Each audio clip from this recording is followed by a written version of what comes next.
අයිබෝන් අපේ අම්මා YouTube channel එකට ඔබ ආදරෙන් පිළිගන්නවා. අද මගේ YouTube channel එකට ඔයාලා හැම දෙනෙක්ම ආයිබෝන් කියලා පිළිගන්නවා. ඉතින් මම YasiruD. ඉතින් අද අපි මේ වීඩියෝ එක කතා කරන්නේ ටිකක් වෙනස් මාතෘකාවක් ගැන. ඉතින් මම මේ වෙද්දිත් සමහරවිට දන්නවා ඇති අපේ අම්මා කියලා YouTube channel එකක් තියෙනවා. ඉතින් මේ YouTube channel එක තමයි මෙච්චර කාලයකට සාමාන්‍යයෙන් ලංකාවේ මුලින්ම පටන් ගත්ත cooking channel එක කිව්වොත් මම නිවැරදි ඇති සමහර විට. ඉතින් මිලියන 2.8ක් වගේ subscribers ලා ඉන්න ටිකක් ලොකු channel එකක් කිව්වොත් මම නිවැරදි. ඉතින් මෙන්න මේ channel එක කරන එක්කෙනා, ඒ කියන්නේ මේ channel එක කරන ගෑනු කෙනා මේ ළඟදී වීඩියෝ එකක් දාලා තියෙනවා. එයාගේ YouTube channel එකට මෙන්න මේ විදිහ අසාධාරණයක් වෙලා තියෙනවා. ඉතින් මේ වගේ ලොකු කතාවක් මතු කරනවා. ඉතින් මේක ගැන ටෙක්නිකල් පැත්තෙන් අපි අද කතා කරන්න බලාපොරොත්තු වෙනවා. මෙයා මේ කියන්නේ ඇත්තක්ද? මේක වෙන්නේ කොහොමද? ඉතින් මේ වගේ දේවල් ගැන අද මේ වීඩියෝ එකෙන් කතා කරනවා. ඉතින් වීඩියෝ එක skip කරන්න තු බලන්න කියලා ඉල්ලනවා. ඉතින් ඔයාලට පොඩි හරි දැනුමක් Facebook YouTube ගැන තියෙනවා නම් ඔයා ඒ වීඩියෝස් බලලා තියෙනවා නම් ඒ කියන්නේ අපේ අම්මගේ වීඩියෝ එක බැලුවා නම් ඔයාලට තේරෙන්නේ නැති මෙයා මේ දාන දේවල් කොච්චර බොළඳයිද කියලා. ඉතින් මම මේ වීඩියෝ එක ඉස්සරහට කරගෙන යන්න අපේ අම්මා YouTube channel එකේ ගත්ත වීඩියෝස් වල පොඩි කෑලි පාවිච්චි කරන්න සිද්ධ වෙනවා. ඉතින් ඒකට මට කොපිරයිට් පදින්නේ නැති වෙයි කියලා මම හිතනවා අපේ අම්මගෙන්. ඉතින් මම යාට අපහාසයක් නෙවෙයි කරන්නේ, මම මේ වීඩියෝ එකෙන් පෙන්නලා දෙනවා කොහොමද YouTube algorithms හරහා channel එක ඉස්සරහට අරගෙන යන්න සහ ඉස්සරහට කොහොමද ඒක වෙන්නේ, වීඩියෝ එකට මොනවද වෙන්න ඕනේ, මේ වගේ YouTube algorithm එකෙන් තමන්ගේ වීඩියෝ එක උස්සලා දෙන්න. ඉතින් වැඩියෙන් subscribers ලා ගන්න කොහොමද YouTube channel ගැන මේ වගේ සෑහෙන දේවල් ගැන අද මේ වීඩියෝ එකෙන් කතා කරන්න මම බලාපොරොත්තු වෙනවා. ඉතින් ඒ වගේම මම මතක් කරනවා අපේ අම්මා YouTube channel කරන කෙනාගේ නෑදෑයෙක් මේ වීඩියෝ එක බලනවා නම් අනිවාර්යයෙන්ම ඔයා මේ දේවල් ටික එයාට කියන්න. මොකද එයා පහු ඇත්තටම කිව්වොත් එයා පහු. ඉතින් මේ දේවල් ටික අනිවාර්යෙන් දැනගන්න ඕනේ. එහෙම දැනගත්තේ නැත්නම් ලොකු ප්‍රශ්නයක් වෙන්නේ. ඉතින් මෙන්න මේ වගේ ප්‍රශ්න තමයි වෙන්නේ. ඉතින් අපි ඉස්සරහට කතා කරමු මොනවද මේ ප්‍රශ්නේ කියලා. හරි, එහෙනම් අපි වැඩි කතා නැතුව වීඩියෝ එකට යමු. එහෙනම් වීඩියෝ එක ලයික් එකක් දාලා පටන් ගමු. channel එක subscribe කරන්න නැත්නම් අනිවාර්යෙන් subscribe කරන්න. අපි යන් වීඩියෝ එකට.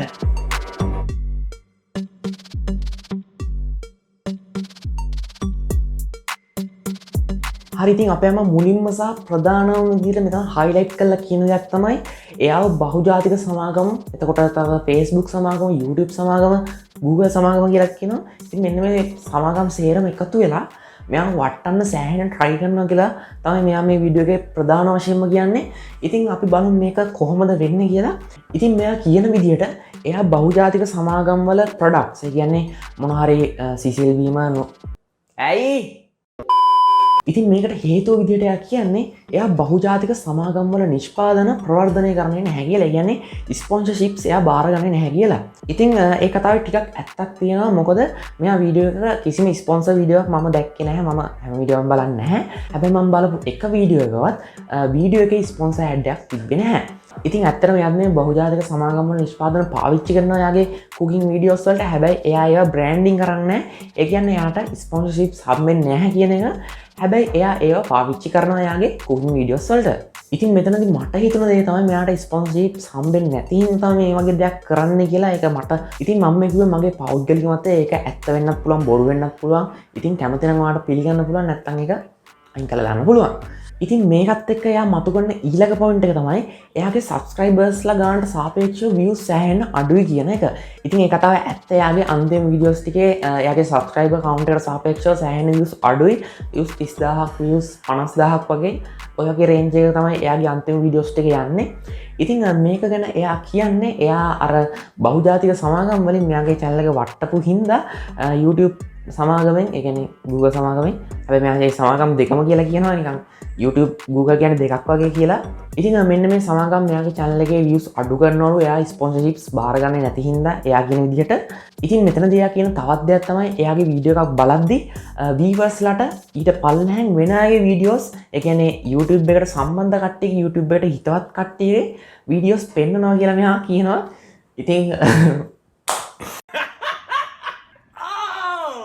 ඉතින් ඒක ඇත්තටම කියද්දිත් මට hina යනවා. මොකද මෙයා මෙච්චරටම බනින්නේ YouTube algorithm එකට. ඉතින් දැන් අපි සේරම පැත්තට දාලා කතා කරමු YouTube algorithm එක ගැන. ඉතින් කොහොමද අපේ වීඩියෝ එකක් අපේ viewers ලට එහෙම නැත්නම් users ලට පෙන්වන්නේ කියලා මේ YouTube algorithm සරහා. ඉතින් අපි මොකක් හරි වීඩියෝ එකක් දානකොට ඒ වීඩියෝ එකේ title එක, thumbnail එක, ඒ වීඩියෝ එකේ description එක, ඒ වීඩියෝ එකට දාලා text ටික, ඉතින් මේ වගේ සෑහෙන ලොකු range එක තියෙන විස්තර ඕන වෙනවා අපිට YouTube algorithm එක හරහා අපේ වීඩියෝ එක ඉස්සරහට අරන් යන්න. ඉතින් ඒක සෑහෙන ලොකු field එකක්. ඉතින් ඒක කරන්න digital marketing expert ලා ඉන්නවා. ඉතින් ඒ කට්ටිය වෙනම ලොකු ගාණක් හම්බ කරනවා මේ වගේ SEO SEO වැඩ කරලා ඉතින් ඒ වගේ ලොකු දෙයක් තමයි මෙන්න මේ search engine optimization කියන්නේ. ඉතින් ඒක හරහා තමයි අපේ YouTube වීඩියෝ එක ඉස්සරහට අරන් යන views වැඩි කරගන්න පුළුවන් වෙන්නේ. ඉතින් මේක කරන්න ඇත්තම search engine expert ලා වෙන්න ඕනිත් නැහැ. මොකද ඔයාටම පුළුවන් හරියට මේ වැඩේ පොඩ්ඩක් ඉගෙන ගත්තා නම් මේ වැඩේ අවබෝධ කරගත්තා නම් ඒ කියන්නේ YouTube algorithm එක පොඩ්ඩක් අවබෝධ කරගත්තා නම් ඔයාටම තමන්ගේ වීඩියෝ එක ඉස්සරහට අරගෙන යන්න පුළුවන්. ඉතින් මම සරල පොයින්ට්ස් ටිකක් කියන්නම් කොහොමද මේ YouTube algorithm එක වැඩ කරන්නේ කියලා. ඉතින් ඔයාගේ වීඩියෝ එකේ thumbnail එක දැකලා කවුරු හරි කෙනෙක් ඔයාගේ වීඩියෝ එක ක්ලික් කරලා බලනවා. ඉතින් මෙතනදී ඔයාගේ වීඩියෝ එකේ click through rate එක කියලා එකක් තියෙනවා. ඉතින් අන්න ඒක තීරණය වෙනවා ඔයාගේ SEO score එකට. එහෙම නැත්නම් අපේ YouTube algorithm එකෙන් අපේ වීඩියෝ එක උස්සලා දෙන්න මෙන්න මේ click through rate එකක් වැදගත් වෙනවා. ඉතින් මේ වැඩේට උදව් වෙන තව දෙයක් තමයි ඔයාගේ වීඩියෝ එකේ tags, වීඩියෝ ඩිස්ක්‍රිප්ෂන්, ඒ වගේම මේ SEO score එක. ඉතින් SEO score එක හදාගන්න හැටි YouTube එකේ තියෙනවා සෑහෙන ලොකු වීඩියෝස් තෝග කාට පුළුවන් ඒවා try කරලා බලන්න. YouTube SEO සිංහල කියලා ගහපුවාම ඔයාලට ඕනි තරම් වීඩියෝස් බලා ගන්න පුළුවන්. ඉතින් මේ වීඩියෝට ඔයාලට SEO score එක වැඩි කරගන්න පුළුවන්. ඉතින් මේක වැඩි කරගත්තාමත් ඔයාගේ වීඩියෝ එක වැඩි viewers ප්‍රමාණයට පෙන්වන විදිහට YouTube algorithm එකෙන් උස්සලා දෙනවා. ඉතින් තව පොයින්ට් එකක් තමයි ඔයාගේ වීඩියෝට හම්බෙන රියැක්ෂන්ස් කියලා මම මෙතනදී අදහස් කළේ වීඩියෝ එකට දාන ලයික් එකක්, එහෙම නැත්නම් ඩිස්ලයික් එකක්, එහෙම නැත්නම් කමෙන්ට් එකක් වෙන්න පුළුවන්. ඉතින් මෙන්න මේ තුන තමයි ඔයාගේ වීඩියෝ එකට viewers විසින් දක්වන්න පුළුවන් රියැක්ෂන්ස් විදිහට වැටෙන්නේ. ඉතින් ඔයා හිතන්න පුළුවන් සමහරට වීඩියෝ එක ඩිස්ලයික් කරනවා නම් මේ වීඩියෝ එක තව ටිකක් පල්ලෙහාට යන එක තමයි වෙන්නේ කියලා. ඉතින් ඇත්තටම එහෙම නැහැ. ලයික් එකක්, ඩිස්ලයික් එකක්, එහෙම නැත්නම් කමෙන්ට් එකක් මේ සේරම ටික වීඩියෝ එකට දක්වන රියැක්ෂන් එකක් විදිහට තමයි YouTube algorithm එකෙන් හඳුනාගන්නේ. ඉතින් ඔයාගේ වීඩියෝ එකට ගොඩක් රියැක්ෂන්ස් හම්බ වෙනවා කියන්නේ ඔයාගේ වීඩියෝ එක YouTube algorithm එකෙන්, YouTube AI algorithm එකෙන් උස්සලා දෙනවා. ඒ කියන්නේ වැඩිපුර viewers ලාට recommend කරනවා වීඩියෝ එක. ඉතින් වැඩිපුර home page එකේ පෙන්වන්න ගන්නවා. ඉතින් මෙන්න මේ දේවල් හරහා ඔයාගේ වීඩියෝ එකේ views වැඩි කරගන්න YouTube algorithm එකෙන් උදව් කරනවා. ඉතින් ඒ වගේම මේ අපේ අම්මා YouTube channel එකේ මේ වීඩියෝ එකේ තියෙන තව එක පොයින්ට් එකක් තමයි ඉතින් එයා යාගේ YouTube channel එක තවත් YouTube channel එක compare කරලා ඉතින් ඔයාලා බලන්න මෙයාලා මෙන්න මෙච්චර views වගේ මෙච්චර subscribers වගේ මෙන්න මෙච්චර වගේ පොඩි කාලෙකදී අරගෙන තියෙනවා. ඉතින් මගේ channel එකට අවුරුදු 7ක් තිස්සේ මෙච්චරයි views තියෙන්නේ, මෙච්චරයි subscribers ලා තියෙන්නේ. ඉතින් මෙන්න මේ වගේ දේවල් ටිකක් මෙයා මෙතනදී සඳහන් කරනවා. ඉතින් මෙයා මෙතනදී කම්පෙයාර් කරන්න පාවිච්චි කරන channels වල නම් කිව්වේ නැත්නම් අපිට තේරුම් ගන්න පුළුවන් මේ වීඩියෝ එක බලනකොට මෙයා මේවා කෙලින්ම කාටද කියන්නේ කියලා. ඉතින් මෙයා මුලින්ම කියන්නේ යොහානි ගැන. ඉතින් යොහානි ගැන තමයි මෙයා මුලින්ම කම්පෙයාර් කරන්නේ එයාගේ channel එකත් එක්ක. ඉතින් එයාගේ වීඩියෝ එකක් සෑහෙන viral යනවා. ඉතින් මේකත් එයා කියන විදිහට YouTube එකෙන් පම්ප් කරපු වීඩියෝ එකක් කියලා තමයි මෙයා කියන්නේ. ඉතින් ඒ වගේම මෙයා wild cookbook කියන සෑහෙන හොඳ content quality, සෑහෙන හොඳ production quality එකක් තියෙන cooking channel එකක් මෙයා කම්පෙයාර් කරනවා මෙයාගේ channel එකත් එක්ක. මේ බලන්න මේකේ views, මේකේ subscribers ලා ගන්න. මගේ මෙච්චර කාලෙකදී මෙච්චර subscribers ලා ගන්න ඉන්නේ මෙයාගේ මේ පොඩි මාස ගානදී subscribers ලා මෙච්චර ගානක් ඉන්නවා කියලා. එයා සෑහෙන ලොකු කරලා සෑහෙන රහ කර එයා එක කියනවා අපිට බලා ගන්න පුළුවන් ඒකේ. ඉතින් මේක සෑහෙනම ලොකු අවුල් තැනක්. දැන් අර තරුණියගේ නමම තියෙන ඒ වාසගමුම තියෙන හරි පුදුමයි. එක්කෙනෙක් අරගෙන ආවලු. ඉතින් මේව කරන එක ආයතනයක් තියෙනවා. ඒ ආයතනේ ඒගොල්ලන්ට ගොඩක් කෑම කඩ තියෙනවා. ඒ නිසා ඒවයි උයන කට්ටිය ඉන්නවා. මේ තරුණයා මොනවද කරන්න රඟපානවා. ඉතින් ඇත්තටම මම නම් හිතන්නේ ඒක කම්පෙයාර් කරන්න තරම් දෙයක්ද කියලා. මොකද අපේ අම්ම YouTube channel එකේ තියෙන production quality සහ content quality අතින් ගත්තාම සාමාන්‍ය මට්ටම. يعني මම කියන්නේ down කියලා. සාමාන්‍ය මට්ටමක තියෙනවා. හැබැයි මෙයා මේ කියන අනිත් channel එකේ example එකක් wild cookbook කියන channel එක ගත්තාම ඉතින් මේ channel එකේ සෑහෙන හොඳ production සහ සෑහෙන හොඳ content quality එකක් අපිට බලා ගන්න පුළුවන්. ඉතින් එයාගේ camera angle, එයාගේ camera shots ටික ඒ හැම දෙයක්ම පට්ටම perfect. සහ එයාගේ editing, color grading වගේ දේවල් ගත්තාම හැම දෙයක්ම perfect. ඉතින් ඒ අතින් බලපුවාම එයාගේ සෑහෙනම හොඳ content සහ production quality එකක් තියෙන හින්දා තමයි එයාගේ එච්චර අඩු කාලෙකදී හොඳ subscriber count එකක් ගන්න පුළුවන් වෙලා තියෙන්නේ. wild cookbook channel එකේ audience එක ශ්‍රී ලංකාවේ විතරක් නෙවෙයි තියෙන්නේ, මුළු ලෝකේ සෑහෙන ලොකු range එකක් තියෙනවා මෙයාට, මෙයාගේ viewers ලාට. මොකද cooking කියනකොට ඒක ලංකාව විතරක් නෙවෙයි මුළු ලෝකෙම සෑහෙන ලොකු reach එකක් තියෙන content ජාතියක් තමයි මේ food කියන්නේ. ඉතින් food සම්බන්ධව සෑහෙන ලොකු මිලියන ගණන් views තියෙනවා. මොකද ඒක මුළු ලෝකයක්ම කැමති දෙයක් හින්දා ඒ කතාව පොඩ්ඩක් පැත්තකින් දාලා අපේ අම්මගේ channel එක පැත්තට ආවොත් මේකේ production සහ content quality සාමාන්‍යයි. ඒ කියන්නේ සාමාන්‍ය average මට්ටමක් තියෙන්නේ. ඉතින් මම හිතනවා මේ quality එකට ඒ අදාළ subscriber count එක views ගන්න ඇති කියලා. සහ මං හිතන්නේ අපේ අම්මා YouTube channel එකේ international audience එක ඇති ලොකුවට ඉන්නවා කියලා මම හිතන්නේ නැහැ.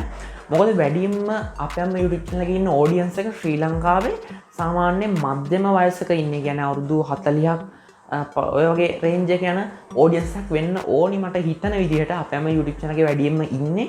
ඉතින් ඒ කට්ටිය හැමදාම YouTube එකේට එන්නේ නැහැ. ඉතින් ඒකත් බලපානවා මෙයාගේ views අඩු වෙන්න මම හිතන විදිහට. ඉතින් ආයෙත් කියන මේ මම හිතන විදිහට මම කියන්නේ මම YouTube එකේ මෙච්චර කාලයක් හිටපු කාලයට ගත්ත experience අනුව තමයි මම මේ දේවල් කියන්නේ. ඉතින් ඒ වගේ මෙයා මෙතන කියන තව පොයින්ට් එකක් තමයි මෙයාගේ short videos වලට සෑහෙන views අඩුයි. බලන්න අරයාගේ videos වලට views සෑහෙන තියෙනවා short videos වලට කියලා මෙයා ඒ channel දෙක ඒ වෙද්දිත් compare කරනවා. ඉතින් මම මේකත් පොඩ්ඩක් බැලුවා ඇත්ත. ඉතින් අරයාගේ short videos වල average අඩුම මිලියන 2ක් 3ක්වත් එක short video එකට views තියෙනවා. average ගත්තොත් මම කියන්නේ සමහර අය තියෙනවා views ලක්ෂ 5ක් 8ක් වගේ ගණන් තියෙනවා. ගොඩක් videos වල මිලියන 10 20 30 15 ඔය වගේ සෑහෙන ලොකු ගණන් වල views තියෙනවා. ඉතින් මේක ගැන බැලුවම මට තේරිච්ච දෙයක් තමයි මේ wild cookbook කියන channel එකේ subscriber count එකෙන් වැඩි හරියක් ඇවිල්ලා තියෙන්නේ YouTube shorts වලින් කියලා තමයි මට හිතෙන්නේ. ඉතින් මම මෙතනදී බලපු දෙයක් තමයි එයාගේ සාමාන්‍ය වීඩියෝ වලට වඩා එයාගේ short වීඩියෝ වල සෑහෙන හොඳ production quality එකක් තියෙනවා. ඒක next level ඇත්තනවා කියනවා නම් ඉතින් ඒක හින්දා එයාට ගොඩක් views ආවිලා තියෙනවා සහ ඒවා හරහා එයාට ලොකු subscriber base එකක් හැදිලා තියෙනවා කියලා මට හිතෙනවා. ඉතින් මෙයා මේ වීඩියෝ එක ඇතුළත කියන තවත් දෙයක් තමයි මෙයාගේ YouTube short videos වල views සෑහෙන අඩුයි. හැබැයි මෙයා TikTok එකට මේ videos ටිකම දාපුවම එතනදී views ලක්ෂ ගණන් ඇවිල්ලා තියෙනවා කියලා මෙයා කියනවා. ඉතින් මේක ඇත්තම කිව්වොත් සරල කාරණාවක්. මොකද ඉතින් ඔයා YouTube සහ TikTok කියන platform දෙකම පාවිච්චි කරන කෙනෙක් නම් ඔයා අනිවාර්යයෙන්ම මේ වෙද්දිත් දන්නවා TikTok එකේ views ගන්න කොච්චරම ලේසිද කියලා.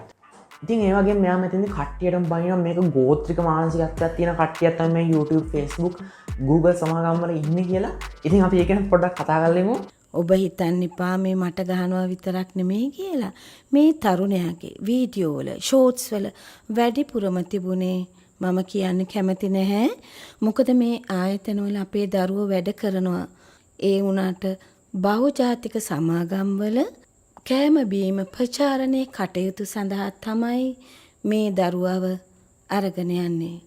ඉතින් මෙයා හිතාගෙන ඉන්නේ මේ ආයතන හැම එකක්ම තමන්ගේ වැඩ සේරම පැත්තක දාලා ලංකාව වගේ පොඩි දූපතක් අස්සේ සබස්ක්‍රයිබර්ස් මිලියන 2.8ක් විතර ඉන්න YouTube channel එක පස්සෙන් පන්නගෙන ගිහිල්ලා මෙයාගේ views අඩු කරලා ඉතින් මේක කියද්දිත් ඔයාලට hina වෙනවා කියන්නේ අනිවාර්යයෙන්ම මොකද මාත් මේ වීඩියෝ එක සෑහෙන hina වෙවි කරන්නේ. ඉතින් මම මෙයාගේ වීඩියෝ එක සම්පූර්ණයෙන්ම බලලා ඉවර වුණාම මට තේරිච්ච දේ තමයි මෙයා සෑහෙන ලොකු ඉරිසියාවක ඉන්නේ අනිත් YouTubers ලා ගැන. ඉතින් මට ඒක තමයි මෙතනදී highlight වෙච්ච ලොකුම කාරණය. මම කිසිම මාධ්‍යයක මගේ ගැන කියලා නැහැ. කවුරුවත් කතා කරලා නැහැ. ඔය වෙනකොට කිසිම කෙනෙක් YouTuber කෙනෙක් හිටියේ නැහැ. තනි පුද්ගලෙක් මේ ගාන තියෙන. අපේ ප්‍රවෘත්ති වලට කියනවා දැන් අපේ කෙනාට තව ලක්ෂ 25 වෙන්න තව ටිකයි තියෙන්නේ. එහෙමත් කියනවා. ප්‍රවෘත්ති වලට මෙහා රජේ. ඊට පස්සේ මට ප්‍රශ්නයක් නැහැ. සමහර විට හිතන ඇති මේ දුක් වෙලා හැම කියනවද කියලා නේ. ඉතින් එක්තරා කාලෙකදී මෙයා වෙන්න පුළුවන් ලංකාවේ ලොකුම subscriber count එකක් තිබු YouTube channel එක. හැබැයි එයා මේක හරියට maintain කරගත්තේ නැහැ. ඉතින් ඒක හින්දා අනිත් කට්ටියට අනිත් content creators ලාට පුළුවන් වුණා එයාව අභිභව යන්න. ඉතින් මේක ගැන යාට ලොකු ඉරිසියාවක් තියෙනවා කියලා මට පේන්න තියෙනවා. ඉතින් මට පේන දේ මම කිව්වේ. ඉතින් ඒක වෙනස් වෙන්න පුළුවන්. ආයෙත් කියනවා. ඉතින් අපේ අම්ම ගැන ඇත්තම ලංකාවේ අලුත් විදිහට content එකක් හදලා සෑහෙන ලොකු හයිප් එකකට ගෙනියන්න පුළුවන් වෙච්ච කාන්තාවක් තමයි අපේ අම්මා කියලා කියන්නේ. අපේ අම්මා නෙමෙයි.